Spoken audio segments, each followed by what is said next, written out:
स्वामी सत्यभक्त ने सत्य समाज के द्वारा जिन 24 गुण सूत्रों का प्रतिपादन किया है उनमें आज है 7वां, ईमानदार बनो। ईमानदार का मतलब होता है विश्वसनीयता। सत्य बोलेंगे, स्वभाव अहिंसक होगा, संभाव स्वभाव होगा, समझदारी हमारे अंदर आ चुकी होगी तो हम ईमानदार होंगे, प्रामाणिक होंगे। हमने जो कह दिया वो लोग मानेंगे। रघुकुल में तो यही रीत रही है और उसके पीछे था विश्वसनीयता, प्रामाणिकता। ये प्रामाणिकता हमारे जीवन का सबसे उत्कर्ष हो जाता है। प्रामाणिकता के बिना कोई मान्य नहीं रखता। पवित्रता तो धर्म का उद्देश्य है ही। ईमान इसी को कहा गया है। ईमान श्रद्धा को नहीं कहा गया। श्रद्धा कब आती है? जब ईमान होता है, विश्वसनीयता होती है, प्रामाणिकता होती है। मान्यताएं तो मार्गदर्शन कर सकती हैं, लेकिन प्रामाणिकता जब आती है जब सत्य और अहिंसा, प्रेम, विश्वास जीवन में पल पल उजागर होता है। इसलिए हमें ईमानदार बनना चाहिए। Honesty is the best policy, सभी ने स्वीकार किया है। घर से लेके बाहर तक संसार में समस्त जगह पर विश्वसनीय व्यक्ति की पहचान होती है। अभी हम देख रहे हैं चीन को, उसकी बेईमानी पल पल उजागर हो रही है। हम पाकिस्तान को देख रहे हैं, उसकी धूर्तता और गैर जिम्मेदारी और सत्ता लोलुपता बराबर दिख रही है। हमारे भारत में भी भ्रष्टाचार बहुत है। हमें कोशिश करना चाहिए कि हम प्रामाणिक जीवन जिएं, व्यक्ति, समाज, देश सभी ईमानदारी से भरे हों तो निश्चिंतता आती है।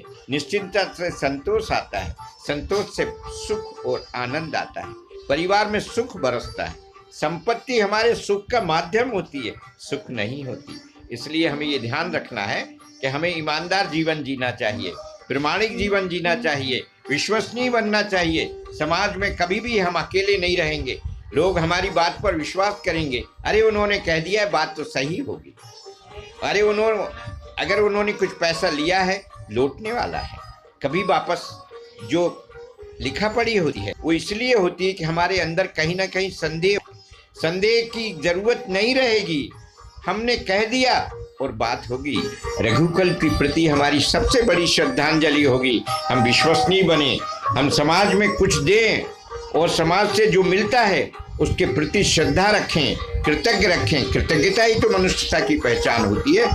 सत्य बोलना हमारे स्वभाव का अंग जब बन जाता है तो हम विश्वासी बन जाते हैं। विश्वासी बन जाते हैं तो प्रामाणिक बन जाते हैं और यही प्रामाणिकता हमारे जीवन को उत्तरोत्तर परमात्मा में एक लीन करने की तरफ दिशा दिखाती है। परमात्मा तो हमारे पल पल में हमारे श्वासों और धड़कनों से व्यक्त होता है, हम उसे कहाँ ढूंढें? लेकिन परमात्मा का जो स्वभाव सारी प्रकृति में विकसित हो रहा है, दिख रहा है, उद्घाटित हो रहा है, हमें उसको ध्यान रखना होगा।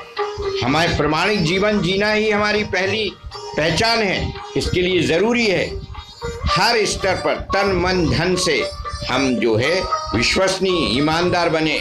ईमान लाने का मतलब नहीं होता है ये कि किसी धर्म ग्रंथ की बातों को मान लेना ही ईमान है। ईमान होता है प्रामाणिकता, ईमानदारी। जय सत्य।